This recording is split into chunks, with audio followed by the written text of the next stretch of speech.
Aquí comienza El beso de la paz y la justicia, con la conducción del pastor Roque Allegrini.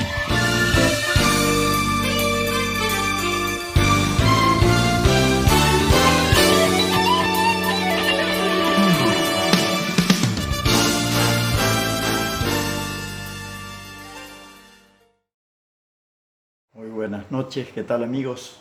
Otra vez con ustedes, jueves, en este compromiso que para mí es un compromiso de honor. Bueno, quiero hablarles en esta oportunidad acerca de cómo era Jesús. Sabemos mucho que Jesús hizo, hay obras de Jesús que son muy conocidas, pero hay cosas de él que se sabe poco, porque tenía virtudes en su conducta, en su comportamiento, que a pesar de ser un hombre como nosotros, en su perfección humana, él superaba el común denominador de los hombres totalmente. Por ejemplo, usted recordará que hace un decenio, un poco más, se usaba en Argentina la expresión "no seas careta". Seguro que se acuerda, ¿no? Bueno, Jesús, por ejemplo, enfrentó a un grupo de gente que era religiosa de primer nivel, de primera línea, y los trató de careta.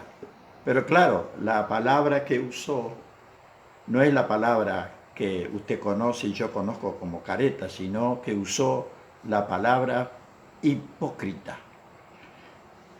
Para muchas personas, tal vez decirle hipócrita a alguien podría ser como un insulto, porque se ha ido usando cada vez con mucho mayor énfasis, con mucha fuerza, como para herir.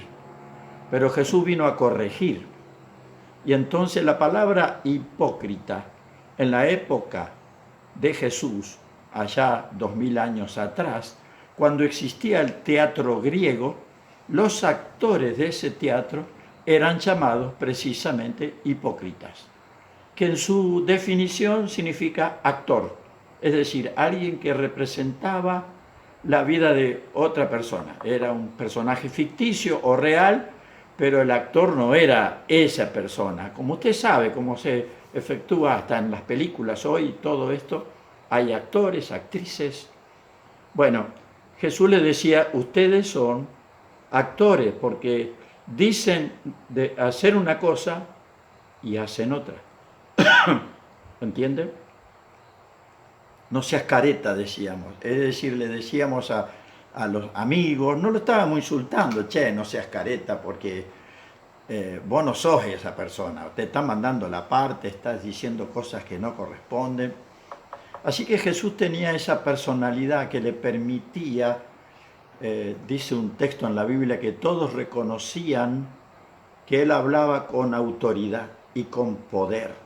Es decir, no puedo imaginármelo totalmente a esto, pero en mi mente yo digo, tiene que haber tenido una presencia muy especial, irradiaba algo distinto al resto, que hacía que la gente le prestara mucha atención, porque él hablaba y la gente se callaba. Pero tenía enemigos, los famosos fariseos y escribas. Estos eran personajes importantes en la historia, en aquel momento en Israel. Israel no era independiente en ese momento, estaba bajo el dominio romano. Ahí aparece el famoso Pilato, que fue el que se lavó las manos cuando aceptó que lo crucificaran, aunque él no quería, pero para no ir en contra del pueblo, aceptó la crucifixión. Pero los fariseos y los escribas eran la gente importante junto con los sacerdotes. Formaban una especie de secta. Los fariseos se formaron, ellos mismos dicen haber nacido en el siglo VI antes de Cristo, pero realmente se fortalecieron cuando Israel tuvo una lucha por la independencia. Ellos estaban bajo el dominio de los griegos, aquel famoso Alejandro Magno, que murió joven pero dejó generales, y el imperio griego duró 2 o 3 siglos allí.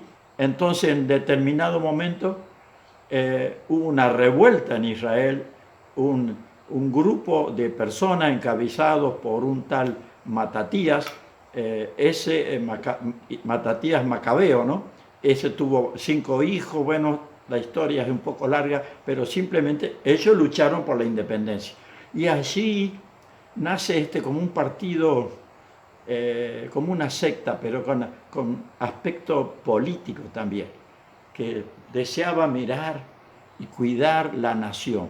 No tuvieron mucho éxito porque un siglo después de esta independencia, duró un siglo, los romanos entraron y conquistaron el territorio de Israel y estuvieron bajo los romanos algunos siglos también, varios siglos. Lo cierto es que los fariseos allí se fortalecen, eran un grupo influyente que afectaba. Realmente no podemos decir que eran malas personas, eran gente celosa, pero no espirituales. Y usted dirá, ¿cómo puede ser alguien que crea en Dios, que sea celoso de las cosas de Dios y no sea espiritual?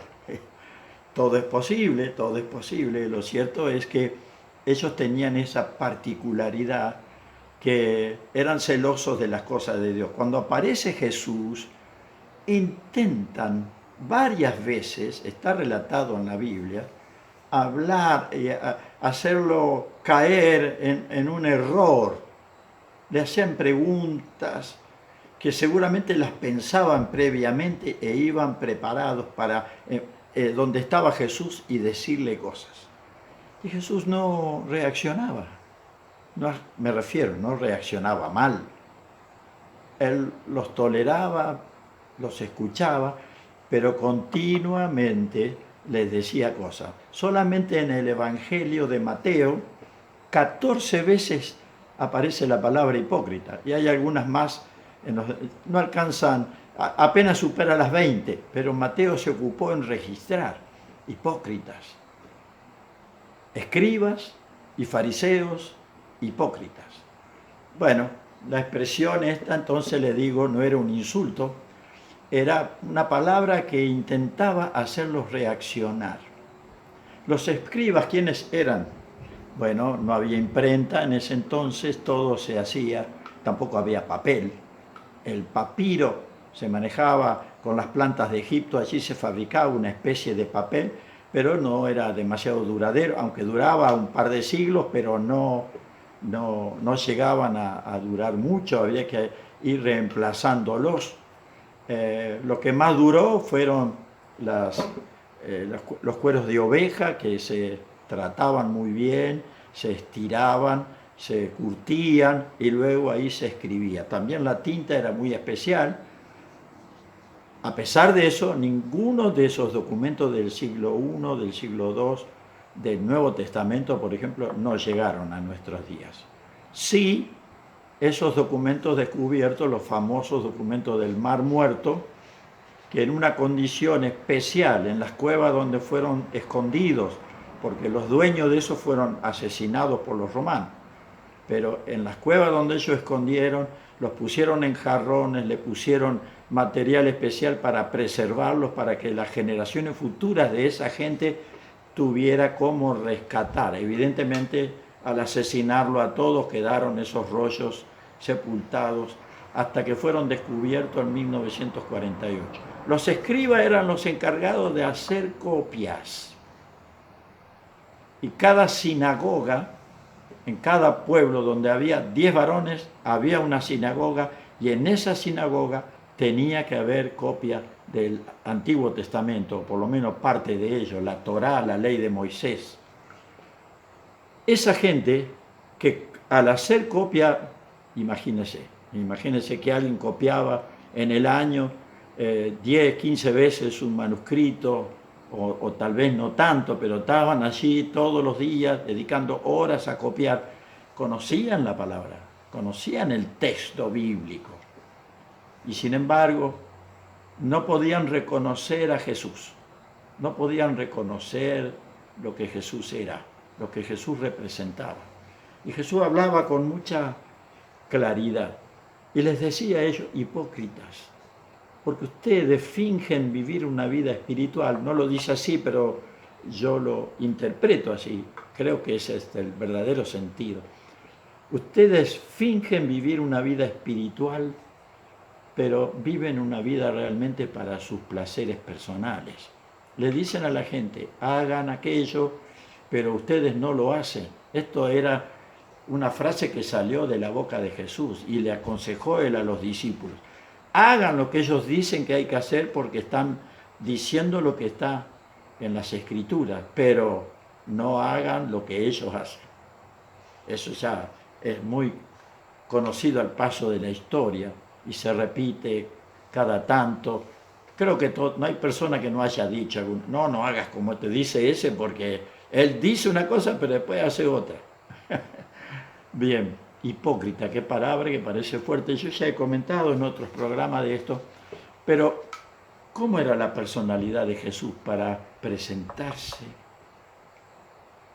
hablar frente a esta gente opositora y hablarles de esta manera? Ellos pareciera que en algún momento querían reaccionar mal, ya tenían deseo de matarlo porque interpretaban claro, se daban cuenta que les estaba hablando a ellos, pero nunca aplicaron la corrección. Es decir, muchachos, no sean caretas, no sean hipócritas, no sean actores, no vivan una vida que no es la verdadera de ustedes. Bueno, Jesús, tal vez hay testimonio en la Biblia que algunos de esa gente le creyó y cambió. Un tal Nicodemo, por ejemplo, José de Arimatea, que fue el que pidió el cuerpo de Jesús cuando lo bajaron de la cruz para sepultarlo. Esa gente era de estas sectas y creyeron en él.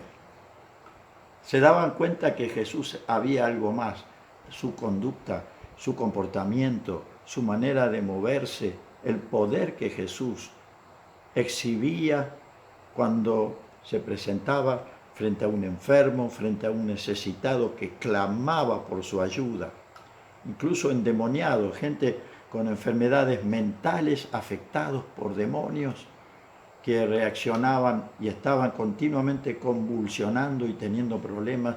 Jesús echaba fuera esos demonios y ellos quedaban libres y la gente se sorprendía. ¿Quién es este? ¿Quién es este? ¿Quién es este Jesús que tiene esta capacidad, este poder, esta virtud de reprender? Bueno, este era Jesús y podíamos pensar mucho más de él porque su conducta era intachable, es decir, él hablaba fuerte para corregir lo que estaba mal. No le hablaba fuerte a los romanos, y alguno dirá, pero ¿qué clase de judío era entonces? No, su misión era venir a rescatar a los perdidos. Es decir, él obedeció al Padre, a su Padre Celestial. Todo el tiempo habló de su Padre Celestial y enseñó que hay que amar al Padre. Y hay que entrar en esa relación, Padre e Hijo. Y él vino como Hijo obediente a manifestar cómo es el Padre y a enseñarnos la voluntad de Dios. Es importante esto, ¿no? ¿Usted le diría hipócrita a alguien? Yo creo que no, yo no se lo diría, porque esta palabra hoy no suena, no la hacemos sonar, pero yo le puedo decir a uno, vos sos un actor, y estoy diciendo hipócrita, porque la palabra hipócrita significa actor. Entonces, vos sos un actor, vos estás diciendo y comportándote, pero vos no sos así. Los cristianos de hoy estamos en una situación con algún tipo de crisis que muchos tienen la idea de que se va a ir agravando.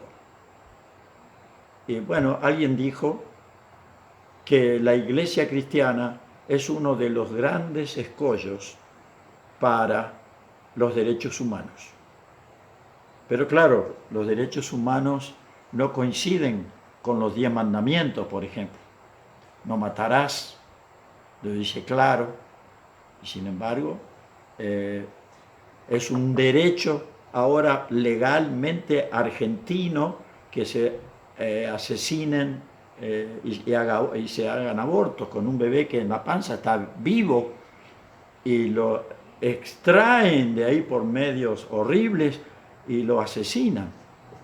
Bueno, ahí está la discusión que no se está asesinando, tiene vida ese niño, sino cualquier persona de nosotros que estamos vivos hoy, estuvimos a los 3, 4 meses en la condición de muchos de esos niños que van a ser abortados. Entonces, los derechos están torcidos realmente, ¿no? Por lo tanto, estamos como iglesia, al mantener nuestros pensamientos, al mirar el ejemplo de Jesús, decimos, no puede ser que el mundo vaya en este sentido. La familia, no respetamos la familia, esta es la propuesta también de hoy, que la familia ya no sea la tradicional, que la familia, no sé si van a conservar el concepto, porque hasta eso estimo yo que va a querer ser borrado. Es increíble estos tiempos que estamos viviendo, donde muchas cosas que tenían tanto valor hoy cambian. Jesús habló de una manera impresionante. Un día fueron la madre y sus hermanos a buscarlo y le dijeron, alguien le dijo, Jesús, tu madre y tus hermanos te buscan, quieren verte. Y Jesús les dijo, los que hacen la voluntad de Dios, esos son mi madre y mis hermanos. Y uno analiza esa frase y está dando a entender el lugar que le daba Jesús al reino de Dios y a la relación con el Padre. La vida espiritual tenía que estar. No creo que él negó de verlos, sino que estaba ocupado en ese momento. Yo creo que él vio a su madre. En la cruz su madre estaba allí. Su padre humano allí de crianza no estaba. Según la tradición, José ya había fallecido, pero su madre estaba allí al pie de la cruz y él le va a hablar. Y estaba Juan, un discípulo que estaba siempre pegado a Jesús, uno de los apóstoles.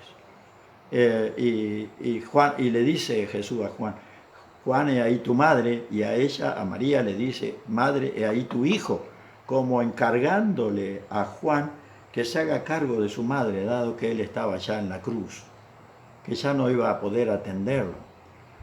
¿Quiénes son mi madre y mis hermanos? Dijo Jesús, los que obedecen la voluntad de Dios.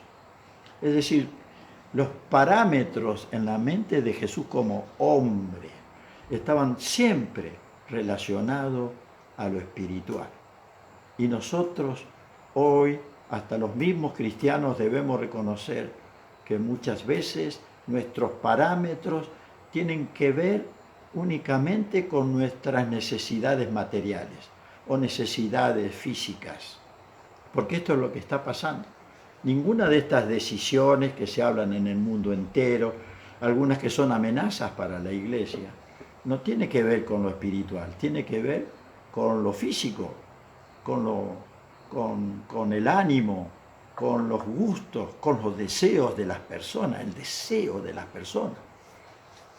Bueno, ahí estamos en un conflicto muy serio, porque cualquier madre, cualquier padre que haya tenido su hijo y que lo esté criando, pero maneje estos conceptos, le estará diciendo a su hijo, le estará enseñando valores a su hijo muy distintos a los tradicionales.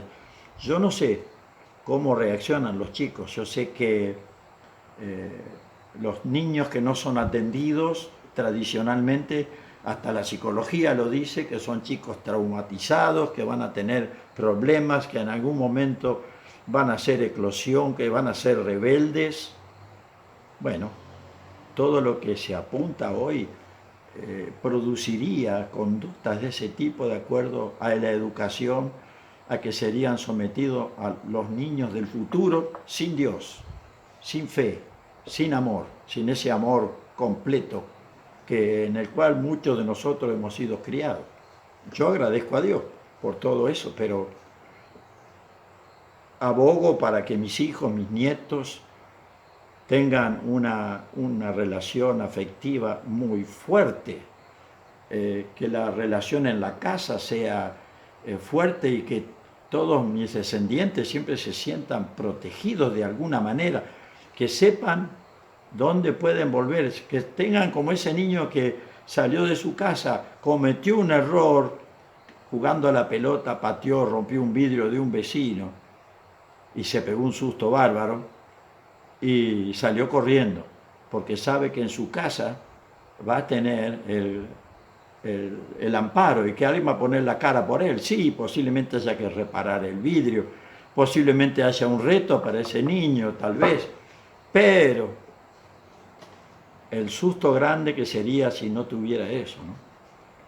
Es un pequeño episodio que le puede pasar a cualquiera, pero de todas maneras, ¿qué va a pasar?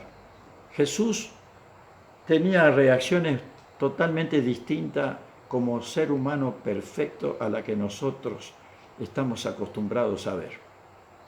Por eso piense, Jesús diciendo hipócrita y ofendiendo, no, Jesús diciendo, no sean actores, muchachos, no sean actores, vivan la vida que deben vivir. Ustedes son responsables de enseñar la palabra de Dios al pueblo. Le estaba diciendo a los fariseos que eran recelosos de la palabra de Dios y los escribas que hacían las copias de la palabra de Dios. A ellos les hablaba, porque eso es lo que andaban espiándolo. Prácticamente esa era la actitud. Vamos a espiarlo a ver si descubrimos que diga Jesús alguna cosa que no corresponde. De acuerdo al relato bíblico, Jesús los dejó sin palabras muchas veces. Ellos le hacían una pregunta y Jesús les respondía de tal manera que no sabían qué contestar, como el caso de esa mujer descubierta en adulterio, según el relato bíblico en Juan capítulo 8, y que se lo llevaron a Jesús para tentarle, decirle, a ver qué contesta con esto. La ley de Moisés dice que toda mujer en esta condición hay que apedrearla hasta que muera. ¿Y tú qué dices? Bueno, Jesús estaba, dice, en el suelo, en cuclilla o arrodillado, no sé, con su dedo escribiendo en el suelo. Luego que se calmó y todos esperaban la respuesta, los miró y les dijo, el que esté sin pecado, tire la primer piedra. Jamás esperaban eso, una respuesta de ese tipo. Así que todos tenían la piedra en la mano, la fueron soltando y se fueron avergonzados. La gente de ese tiempo reaccionó así. No sé si reaccionaríamos igual ante una respuesta de ese tipo hoy, porque claro, la palabra pecado hoy en el mundo está siendo rechazada, pero ese pueblo había sido enseñado en el concepto de pecado, sino que no lo tenían, no lo vivían cada día en su vida espiritual. Vamos a aplicación de esto, ¿no? Yo quiero decirle que tenemos que imitar a Jesús. Tenemos que imitar a Jesús. Hay una cosa que está ocurriendo y resulta difícil de arreglar. A usted papá le hablo, a usted abuelo, abuela, mamá, a usted hermana mayor, hermano mayor, que tiene hermanos chicos, les digo, ¿cómo hacemos para defendernos y definir, interpretar cuál es la verdad de todo lo que se nos está diciendo? ¿Cuál es la verdad? Hay una mezcla de mentira y verdad tremenda, pasmosa. Mientras tanto, hay muchos intereses en juego por la gente que hoy tiene el poder. Y no me refiero a Argentina solamente, me refiero al mundo entero. Esto está pasando en el mundo entero. Es Vox Populi, es noticia de todos los diarios, aunque no tengo la confianza hoy en el periodismo de que nos digan toda la verdad. También hay problemas. La verdad no es lo que se dice. Hay una realidad que no es la verdad. Hay una realidad ficticia creada para producir en nosotros, para afectar nuestra conducta, afectar nuestro ánimo. Pero los que estamos en Jesús, los que conocemos cómo era Jesús, los que estamos en Él, los que leemos su palabra, los que entendemos los valores que Dios maneja y que siempre quiere que lo compartamos, lo vivamos en familia, seguimos fieles a esos conceptos. Quiero imitar a Jesús y le sugiero a usted que lo haga. Lea la Biblia y vea cómo era Jesús. No se deje llevar por pensamientos ateístas que tratan de ridiculizar a Jesús. Es terrorífico esto. Son gente que no cree ni siquiera en Dios, no creen nada de esto. Y creen que tienen derecho por no creer a lastimar la fe de los demás. No son capaces de respetar. Quieren sacarnos porque nos ven nefastos. Lo bueno que hay en el mundo hoy es la respuesta que mucha gente le ha hecho a Dios y a Jesús. Tenga vida espiritual. Me acerco un poquito para orar, como que estuviera muy cerca suyo.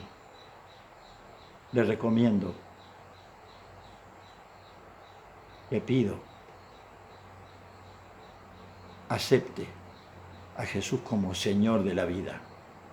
Imite su conducta, imite sus hechos, crea en Él, crea que Jesús realmente hizo algo por usted, que esa muerte no fue en vano, fue para salvarlo, y su sangre derramada, que prácticamente toda su sangre le fue quitada de su cuerpo por las agresiones que recibió, esa sangre le limpia a usted y a mí que creemos en Él de todo pecado. Déjeme orar en esta noche, como lo hago siempre, mirando a la cámara, mirando su vida y diciéndole a Dios, Padre, he hablado tu palabra, he puesto el ejemplo de Jesús delante de todos. Él habló, declaró la verdad, nunca falseó, no intentó tapar el problema de la gente, sino intentó que la gente lo reconociera y aceptara la ayuda. No ofendió, no maldijo, bendijo a todos los que lo oyeron.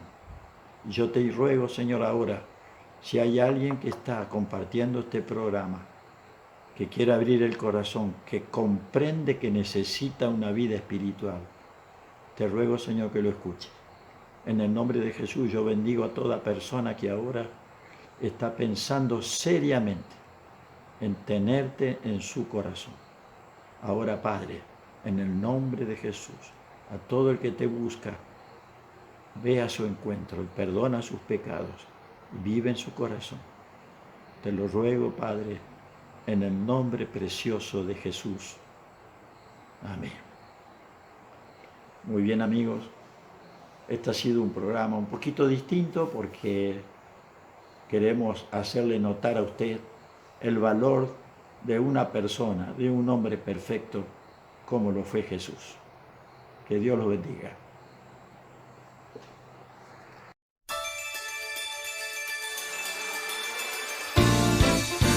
Esto fue El Beso de la Paz y la Justicia. Nos encontramos el próximo jueves, 21 horas,